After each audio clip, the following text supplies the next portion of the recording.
we have to say amen, meaning I believe. When the priest and the deacon or the minister says the body of Christ, we're not telling you that this is the body of Christ. We're telling you the body of Christ is right in front of you, and he is there anticipating and cannot wait to be with you. And he wants to collaborate with you, to be with you, to save others, because you are worthy to be part of his mission. And so you say a resounding amen, full of love, ready to commit yourself totally.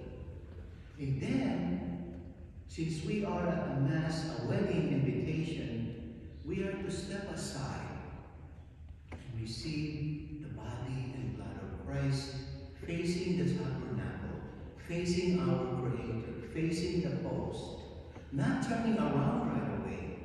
Because what that means is that we are invited in a wedding, and when we receive the food, we just leave. No, that's not the whole thing.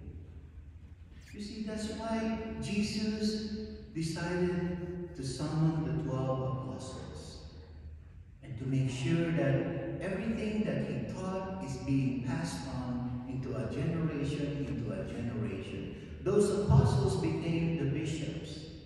And so every generation, there's new bishop coming. Our Catholic Church is the only Catholic Church in the world that was established by Jesus Christ. It's an apostolic tradition that we continue to thrive on. The teachings of the Church. Jesus saw how lost we are. And so he established the Church. He established the Church as he is the Church, the head of the Church. And when we receive communion and when we say amen, we become part of that body of Christ to collaborate into this kingdom of God, which is our hand or in our heart. And we are asked to do the same thing, to receive the heart of Jesus and to proclaim to others of Jesus' heart.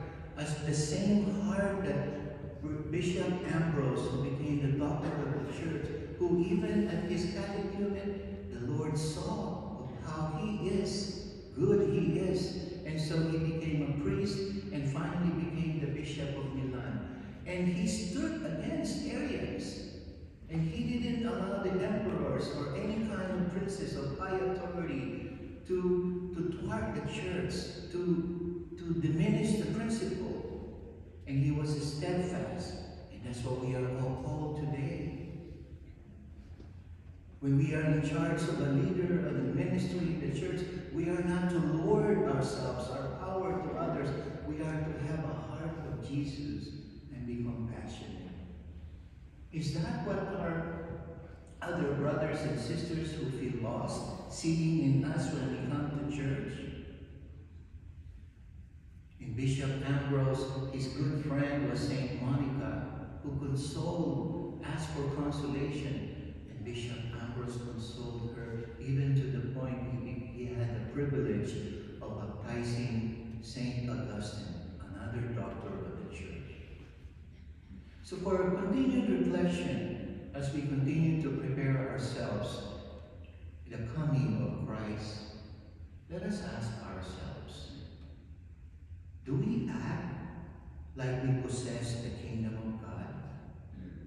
Do we show appreciation in our prayers, expressing gratitude that we have become collaborators in saving others? When we are given the gift to lead others, do we, Lord, make sure our presence is known by doing what we feel should be done? And instead of allowing the heart of Jesus to serve others? Brothers and sisters, we have 3 more weeks to go. We are to prepare for the second coming of Christ. He is there for us. He couldn't wait. But yet, there is a cost to be paid. In order to fully receive Christ, we must be truly be prepared.